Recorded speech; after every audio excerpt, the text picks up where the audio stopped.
এখন বাজছে রাত্রি প্রায়, দেখে নিই কটা বাজছে, প্রায় 9:30। আমি আছি এখন মেন রোডের সাইডে, রাস্তার ধারে। কাজকর্ম সেরে একটু ভাবছি তোমাদের সঙ্গে আড্ডা দিই। আর আড্ডা দিতে দিতে আমি দু সাইডে মাঠ দিকে তাকাতেই একটা জিনিস লক্ষ্য করলো। চলো তোমাদেরকে দেখাই কি জিনিসটা। কিন্তু তোমরা দেখতে পাচ্ছ চারদিকটা রাস্তায় অন্ধকার, আলো জ্বলছে, কিন্তু মাঠটা তো অন্ধকার, কিন্তু মাঠে প্রচুর আলো দেখা যাচ্ছে। এই যে দেখতে পাচ্ছ, এবং সব দিকেই এই আলোগুলি হচ্ছে ট্রাক্টরের আলো। সারা রাত্রি চাষিদের ব্যস্ততা, মানে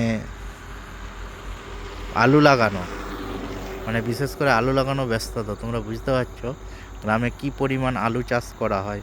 কিন্তু অত বছর থেকে, মানে কয়েক বছর যাবৎ চাষি ভাইরা আলুর দাম পাচ্ছে না ঠিক মতো, আর দুর্যোগ তো লেগেই আছে।